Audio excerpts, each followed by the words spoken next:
Assalamualaikum warahmatullahi wabarakatuh. Salam sejahtera, salam Ramadan. Saya Mariam dari Spa Muslimah Produk dan Suplemen. Untuk mengetahui lebih lanjut mengenai kami, boleh layari ke Facebook dan website kami di link yang ada pada ini. Cerita Ramadan pada kali ini bercerita tentang kondisi yang biasa terjadi semasa berpuasa, iaitu sembelit dan dehidrasi atau kurang air. Sudah masuk hari ke-18 kita berpuasa. Mungkin sudah ada antara korang yang mengalami masalah seperti gastrik dan GERD. Harapnya tidaklah sehingga masuk ke hospital. Sebaiknya semasa bulan puasa kita cuba resetkan sakit yang sering terjadi dan mulakan jalan penyembuhan secara total.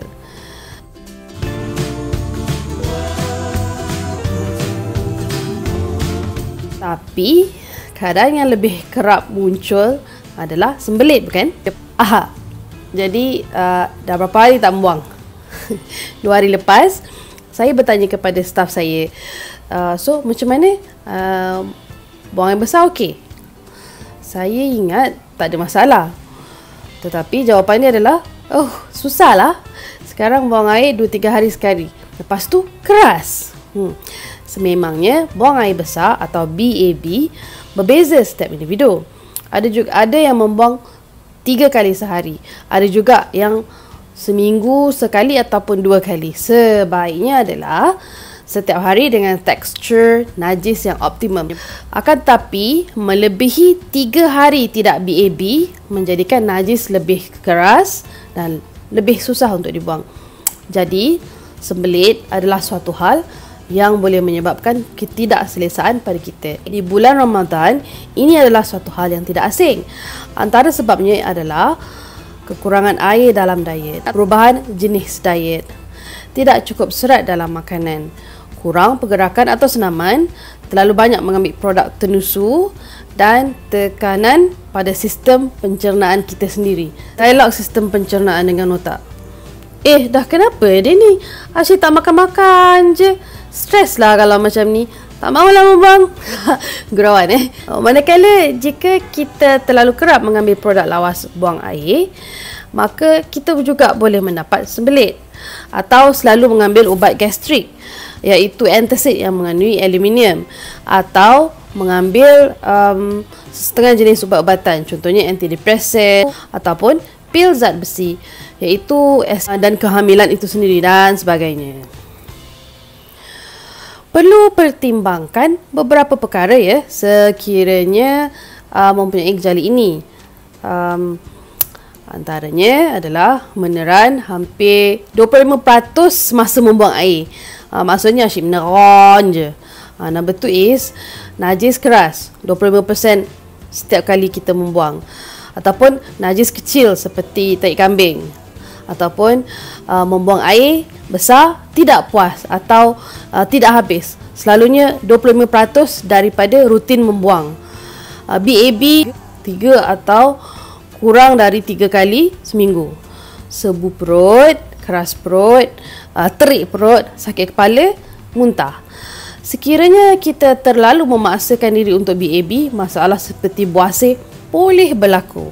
Majoriti yang sembelit tidak mempunyai masalah kesihatan, tetapi sekiranya kita mempunyai masalah sembelit lebih daripada beberapa kali dalam masa sebulan dan ini kerap berlaku, perlulah berjumpa dengan doktor untuk mendapatkan rawatan yang sebaiknya.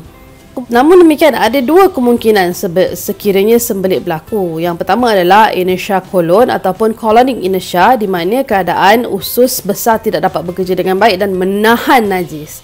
Yang kedua adalah penyahtinjaan tersekat ataupun obstructed defecation, keadaan di mana seseorang terlalu memaksakan diri semasa membuang. Itu adalah 2 kemungkinan lah. Ada sebab-sebab lain yang boleh menyebabkan seseorang itu mendapat sembelit, namun saya tidak akan membincangkannya kerana itu adalah way out, maksudnya itu adalah tidak normal, mungkin adalah keadaan yang berpenyakit. So jadi sekiranya mempunyai masalah yang berulang kali dan sakit tu melebihi daripada apa yang kita boleh terima, dan perlulah berjumpa dengan pengamal perubatan untuk mendapatkan their opinion, pendapat mereka dan juga diagnosis mereka. Okey?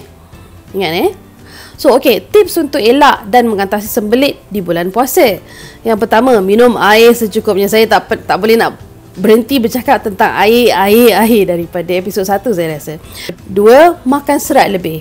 Makan sayur, buah-buahan, makan ulam. Sekiranya tidak mencukupi juga, bolehlah mengamalkan pengambilan serat. Serat yang dalam bungkusan seperti psyllium husk. Minum sebelum tidur.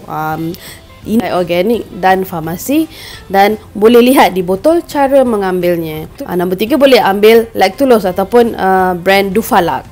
Ini adalah sejenis gula, tak boleh diserap oleh usus, dia akan membesarkan kita punya najis. Okey. Biasanya diambil satu sudu besar juga sebelum tidur. Nombor 4 adalah elak dari meminum teh dan kopi kerana kesan diuretik. Akan menyebabkan air kurang dalam badan dan ini akan menyebabkan najis kita menjadi keras. Nombor 5, elak makanan berproses. Ingat tu, elak makanan berproses. Nombor 6, elak berjajan. Sama lah tu. Nombor 7 adalah kurangkan minum atau makan makanan ternusu. Nombor 8, jangan makan banyak. Nombor 9 adalah makan makanan dari bahan asli dan tanpa kimia serta pengawet, praseteruan, penambah rasa semasa berbuka dan bersahur.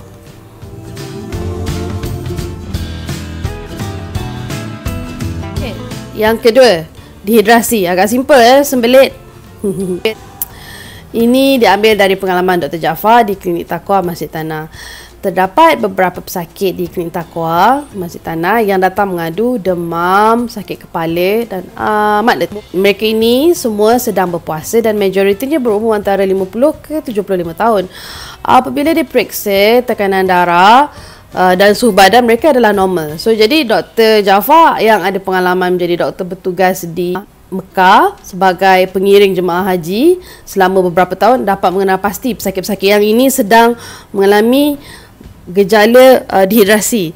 Apabila dia bertanya beberapa soalan, betul lah mereka sedang mengalami dehidrasi. Tahap dehidrasi mereka adalah antara dehidrasi minima ataupun paling rendah hingga ke sedang, iaitu mild to moderate. Jadi dalam dehidrasi ni ada 3 peringkat. Peringkat 1 dan peringkat 2 masih boleh diredakan di rumah ataupun di klinik. Tetapi peringkat ketiga perlu segera ke hospital. Sebenarnya manusia terdiri 75% dari air. Dehidrasi berlaku apabila lebih banyak cecair dan air keluar dari badan berbanding masuk ke dalam. Jadi sekiranya kurang air dalam badan, kita akan menghadapi masalah yang lain. Apakah gejala dehidrasi? Saya selalu cakap tentang gejala kerana ini apa yang kita rasa. So apa yang kita rasa tu is lebih realistik daripada kita bagi tahu kenapa, betul tak? Antaranya adalah haus berlebihan, mulut kering, penat dan mengantuk, kurang kencing ataupun kencing kurang dari 4 kali sehari, air kencing berbau sangat kuat, sangat kuning dan pekat, sakit kepala, kulit kering, rasa sangat penat, pening, dan apabila cuba melakukan kerja fizikal akan dapat debaran jantung and pitam. Jadi bagi keadaan minima ke sedang, jika diperiksa suhu badan masih normal sebenarnya, tekanan darah normal, kadang-kadang kurang sikit, dan kemungkinan nadi akan lebih dari normal, maksudnya degupan jantung. Dan lidah juga kering, kulit kering dan panas walaupun tidak demam. Jadi perasaan seperti panas mungkin dia alami. Sebab itulah orang tua pergi jumpa dengan doktor kerana dia rasa seperti dia demam. Dan perlu berhati-hati dengan orang yang agak berumur, mak ayah kita lah, kerana kadang-kadang mereka tak rasa dahaga walaupun sedang mengalami gejala dehidrasi. Sekiranya kita tidak mengubah atau mengambil langkah untuk membetulkan keadaan, kemungkinan maksudnya dia akan lebih teruk berlaku. Seperti mendapat mulut pecah, lenguh sendi berlebihan, kencing. Bila kencing kita sakit kerana kencing terlalu pekat, dan juga boleh membawa kepada sembelit. Ini semua masih lagi berada di tahap dehidrasi minima ke sederhana, mild to moderate, okey. Disebabkan dehidrasi semasa bulan puasa adalah berpunca dari kurang minum air selepas berbuka. Jadi rawatannya adalah minum air secukupnya. Paling kurang 8 gelas semasa berbuka sehingga sahur. Ini perlu dipastikan, dan air yang perlu diminum adalah air bertapis. Jika kita meminum kopi ataupun teh, itu adalah tambahan kepada 8 gelas itu. Kalau sekiranya pesakit ataupun sekiranya yang menghadapi dehidrasi didapat didiagnosa di klinik, selalunya mereka akan diberikan drip kerana lemah. Satu lagi keadaan is berjalan di waktu terik semasa berpuasa juga boleh menambah kemungkinan heat stroke yang akan menambahkan komplikasi kepada keadaan dehidrasi. Oleh itu, kita hendaklah mengawasi anak-anak dan ibu bapa kita yang melebihi usia 50 tahun supaya mereka minum air secukupnya, ataupun kita perlu mengawasi mereka untuk memastikan cukup air di dalam badan. Okey, contoh cara menambahkan air semasa berpuasa. Minum sikit dan kerap. Semasa berbuka, segelas. Selepas maghrib, segelas. Semasa tarawih, bawa botol air. Minum setiap 2 rakaat. Sebelum tidur, minum segelas. Bangun sahur, minum dahulu. Makan, lepas tu minum lagi. Dan sebelum masuk subuh, minum lagi. Bagi yang tidak boleh minum segelas sekaligus, teguk sedikit. Sikit-sikit masuk, sikit-sikit minum.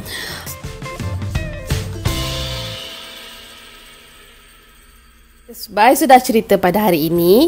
Kita sambung besok untuk mengejar satu hari yang tertinggal.